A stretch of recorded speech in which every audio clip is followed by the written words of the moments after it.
મારું નામ કાંતાબેન છે અને આ મારી સાસુ છે. અમે પોરબંદર ટુકડા ગોસા ગામના છીએ અને આ મારી સાસુમાને તકલીફ હતી એસિડિટીની.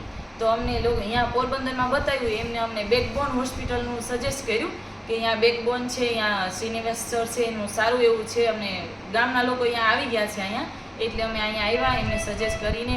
અને અમે અહીંયા આવ્યા તો અમને એવો અનુભવ થયો જાણે ઘરનું હોય એવી જ રીતના. સ્ટાફ વ્યવસ્થિત છે, એના ડૉક્ટર વ્યવસ્થિત છે, જમવા કરવાનું બધું વ્યવસ્થિત છે. અને મારી સાસુને 74 યર્સના છે, તો એમને છાતીમાં ખાલી બળતરા જ હતી. તો અહીંયા આવ્યા પછી અમને એનું સારું એવું રિઝલ્ટ મળ્યું અને એને વ્યવસ્થિત થઈ ગયા છે. અત્યારે બેઠા છે, આવી રીતના ક્યારેય કરતા નહોતા. આજે 11 દિવસ થઈ ગયા છે અમે આવ્યા એના, પણ અમને સારો એવો રિસ્પોન્સ મળ્યો. नमस्कार, मैं doctor Srinivas Kumar, consultant cardiovascular thoracic surgeon, Backbone Medicity hospital Rajkot. हमारा हॉस्पिटल में एक कॉम्प्लिकेटेड CABG किया था। एक 75-year-old माँ जी, उनको क्रिटिकल लेफ्ट में 90% ब्लॉकेज है और EF 40% था। पेशेंट पोरबंदर से आया, सीवियर चेस्ट पेन और श्वास का तकलीफ में आया, तो हमने यहाँ पे एडमिट करके उसको एंजियोग्राफी किया। एंजियोग्राफी के बाद हमको पता चल गया उसको क्रिटिकल लेफ्ट मेन डिजीज़ था।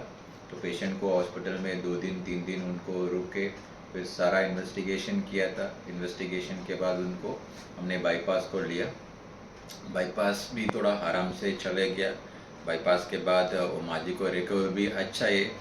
और ये पेशेंट थोड़ा अनयूजुअल प्रेजेंटेशन था, बिकॉज कंसिडरिंग हर एज और बहुत फ्रेजाइल लेडी है, उनको वेट भी 40 के आसपास था। बट भगवान के कृपा से उनको सर्जरी भी अच्छा हुआ और पोस्ट ऑप भी कोई कॉम्प्लिकेशन नहीं है। हम Day 4 को उसको डिस्चार्ज किया था।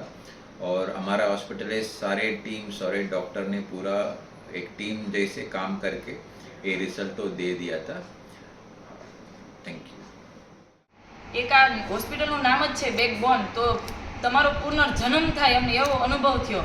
અને શ્રીનિવાસ સર અને આ સ્ટાફનો ખૂબ ખૂબ ધન્યવાદ કે અમને આવો સારો અનુભવ કરવા માટે અને અમને પાછા ઘરે સાજા થઈને જવા માટે. ખૂબ ખૂબ ધન્યવાદ તમારો.